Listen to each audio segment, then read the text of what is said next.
had a good weekend. Welcome here to Bloom on a nice Monday.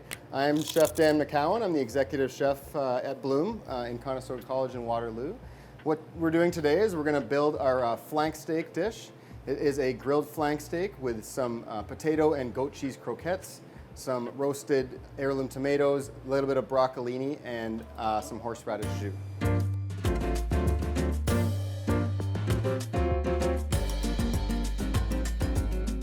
So what we have here is a nice flank steak. It's a nice lean cut of steak. What we've done here is it does look raw, but what we've done is we have put this in the immersion circulator for a good hour already. So it's a sous vide technique where we will add some fresh herbs, a little bit of olive oil, and then we'll do these in the circulator right to like 125 degrees. So a lot of the things that what we're doing when we're here working with the students and we're teaching new techniques, is we want to set up and build that sort of confidence and all that sort of thing. Doing things in the circulator is an excellent way to have precision cooking, right? So it'll cook things to an exact degree. It works really well with meats. It works really well in restaurant execution when you want to make sure that all your steaks are going to be one color, duck breasts, chicken, any sorts of like proteins like that. But it also works really, really well with vegetables. Like if you want to do, some roasted carrots or something like that. The way I would always sort of describe it is if you're cooking like a carrot in boiling water, it starts cooking from the outside and then into the middle. So no matter how perfectly you have that cooked, the outside will be a little bit softer than the inside.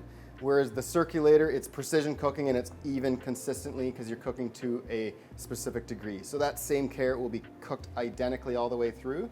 We've done that technique with the steak here.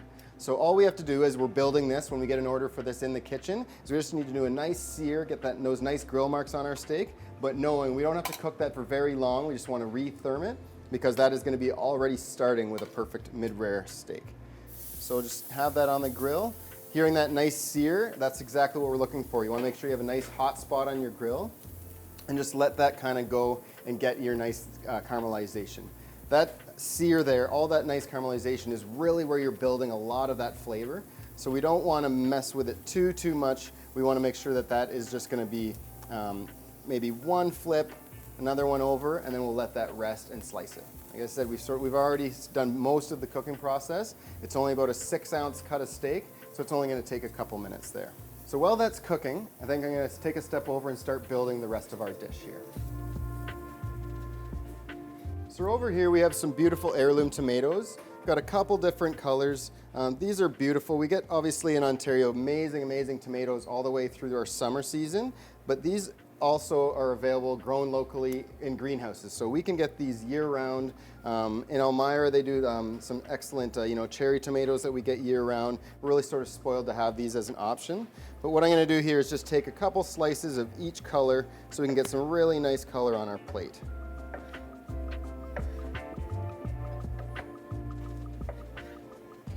Obviously these would be really nice just fresh as they are. So what we do is when we just re-therm these, we're just going to give them a little bit of a soft roast so they're nice and hot on the plate, but we don't want to cook these for too long. You want to still keep that nice fresh tomato flavor there. So we got a couple of these. Just going to put these on this pie pan right here. That'll be plenty for our dish. And then I also have here some nice blanched broccolini, so like baby broccoli. Very similar to cooking to the tomatoes is because these have already been blanched ahead of time in some salted water. They are ready to go. We just want to sort of re-therm them. So what I'll do is just a little bit of salt and pepper on these.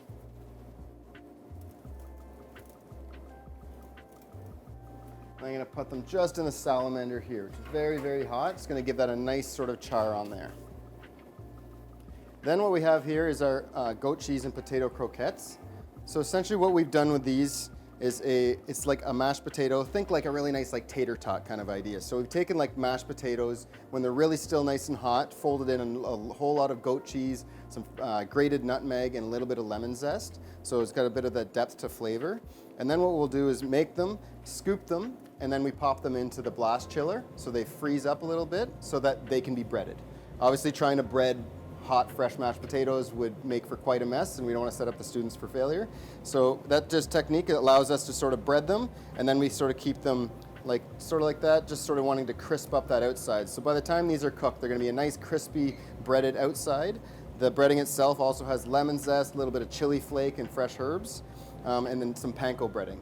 So we do a flour, egg, and then our breading mixture, and then they look like this, ready to go into the fryer.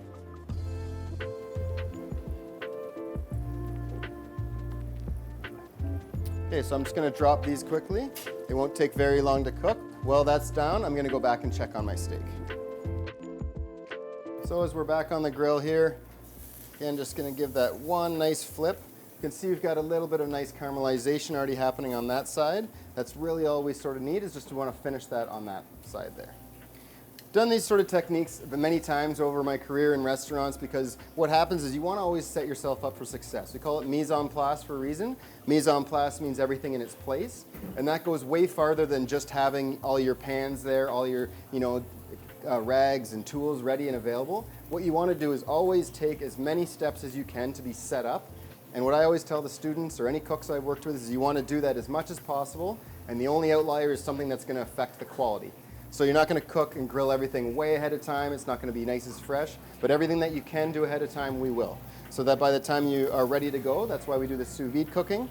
You have, if we want to do 20 covers and they all want steak, you're not here trying to work with timing on 20 different steaks and then 20 different side dishes. You're really just able to go and know with confidence that you can set yourself up for success and have everything be executed beautifully. So that's going to be enough on the grill. It's going to be nice and warm through because it's nice soft steak. So I'm going to pull that off and let that rest while the rest of our dish cooks. So that steak that's come off the grill, we want to let that rest for at least a couple minutes. They always say about half as much time as your cooking time. So if I had to cook that steak for maybe 8 minutes, I want to let it rest for a good 4 minutes. But as that sort of is resting there, as we build the rest of our plate, by the time we want to go and slice into that steak for our steak presentation, we know it's going to be nice and rested. What that does is it stops the juices from all just bleeding out all over your cutting board. We want that to be in the steak so when you eat it, it's nice and juicy and still holds all that flavor. You can check on these potatoes. As you can see, nice and golden brown here, really going to be nice and crispy on the outside, and nice, like almost like a really creamy goat cheese mashed potato on the inside.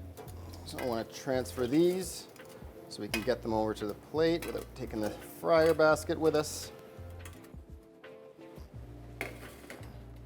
And then in our salamander here, same thing. So all we've done is sort of refresh these. They're nice and hot. I have what here is just a basil vinaigrette. It's like some balsamic, a little bit of red wine vinegar and olive oil. Gonna just pop that on there. A little bit of flavor, so everyone knows that tomatoes love like a nice balsamic, so we're sort of building those flavors there.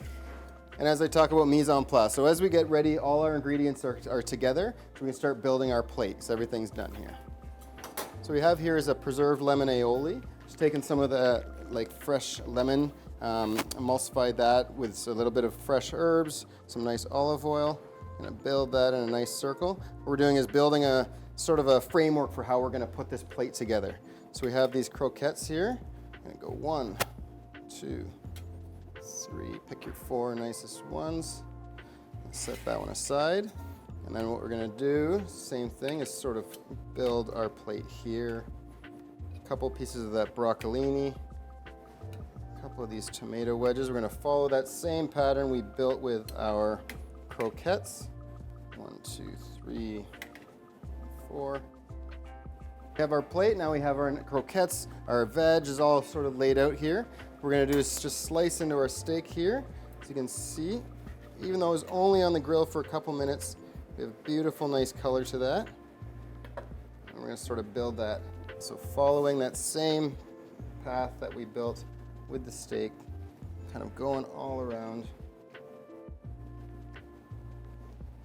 showcasing that beautiful color that we've created there. And then what we have here is just a little bit of our horseradish jus, nice natural reduction, and then just a little bit of grated fresh horseradish into there. So a little bit on the steak itself. Don't want to add too much near the croquettes so they don't have time to sort of get a little soggy. And then a little bit of just fresh herbs to kind of finish that plate and pull it all together. So that is our grilled flank steak. with goat cheese croquettes, broccolini, and heirloom tomatoes. I hope you enjoy it.